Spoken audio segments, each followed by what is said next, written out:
او دوم د الله تعالی محبوب ترین انسان هغه ده چې هغه په پټه باندې د الله تعالی عبادت کوي. په حدیث کې مکمل تفصیل موجود ده. پیغمبر علیه الصلاۃ والسلام فرمای وای هغه کس چې د یوې ټولۍ سره روان وي، د یوې ګروه سره روان وي، په سفر باندې ځي او د سفر د وجې نه هغه ډېر سخت ستړي شي، مشقت او په تکلیف کې مبتلا شي، بیا دی په یوه ځای باندې آرام وکړي، ښه په آرام باندې څملي، نو ټول خلک آرام کوي او دا یو کس د تکاوت د مشقت باوجود بیا هم راپاسي په دا شپه کې او اودس وکړي او د تهجد لمونځ وکړي، ذکر وکړي، تلاوت وکړي، نیک اعمال وکړي. نو دغه نیک اعمالو په وجه باندې، دغه عبادت په وجه باندې تکلیف هم شته ورته، تکاوت هم شته ورته، ستړی هم ده، د هغې باوجود بیا د پټه باندې څوک خبروي هم نه، پټه باندې د الله تعالی عبادت وکړي.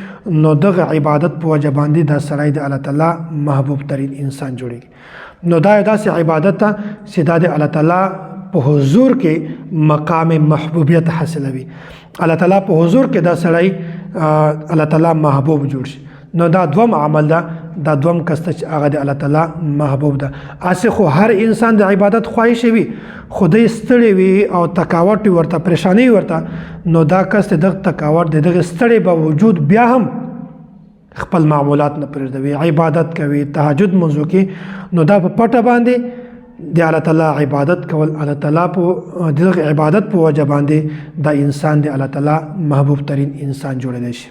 او درم د الله تعالی محبوب ترین انسان هغه ده چې هغه د الله تعالی د دین اوچتوالي دپاره، اعلی کلمت الله دپاره، د دین سربلندي دپاره میدان جهاد کوي او خلک د ده سره وي او د کافرو په مقابله کوي. کافر د زیاتوالي د وجې نه یا د څه وجې نه غلبه پې حاصل کړي او دوی ته شکست میلاو شي. د شکست باوجود دی بیا هم خپله سینه مضبوطه کړي او نور خلک د ده نه واپس لاړ شي او خپله شاور واړوي، دشمنانو ته شکست وخوري او دی د شکست باوجود بیا هم د کافرو مخامخ ولاړ وي او د هغو سره مقابله وکړي. مقابلې نه بعد یا خو به ده ته شهادت میلاو شي یا به دی فتح حاصله کړي، دشمنانو ته به شکست ورکړي. په دغو دواړو صورتو کې دغه انسان ته کامیابي ده، ځکه چې شهادت هم یو کامیابي ده او که چېرته فتح حاصله کړي دا هم یو کامیابي ده. نو دا خلک، دا سړی دا په خپلو سترګو باندې مرګ ویني، دا په دې خبره باندې خبر ده چې د ما ملګري ټول واپس شول او زه صرف په یو میدان کې پاتې یم او که زه هم دلته ورته ولاړ یم، زه خپل مرګ، خپل شهادت په سترګو باندې وینم. دا ډېر د مشقت او د تکلیف وال، د امتحان وال ځای ده. نو دی بیا هم مرګ په خپلو سترګو باندې ویني، دی بیا هم منډې کوي نه، دی بیا هم ځي نه، په دغه کې دشمنانو سره مقابله کوي، یا که دته شهادت میلاو شي یا دته فتح حاصله شي، په دواړو صورتو کې دا انسان کامیاب ده.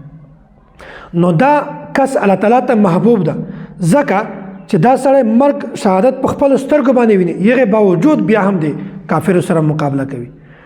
نو دا حالات، دا وخت هر هغه سړی پیژني چې دغه معاملې سره مخامخ شوی وي، که نه هر سړی په دا باندې خبر نه ده.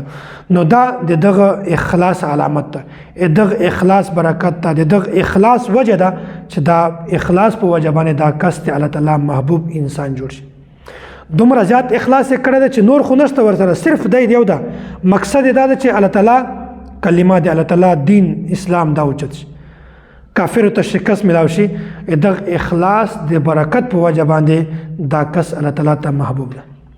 نو ځکه نبی علیه الصلاۃ والسلام فرمایي ثلاثة یحبهم الله، درې کسان داسې چې الله تعالی محبت ورسره ساتي. نو دا درم کس ته چې د په عمل کې اخلاص ته الله تعالی د انسان سره محبت ساتي. نو هر انسان ته پکار ده چې موږ تاسې خپل داسې خاصیت، داسې عمل وکړو چې موږ د الله تعالی محبوب ترین انسانان جوړ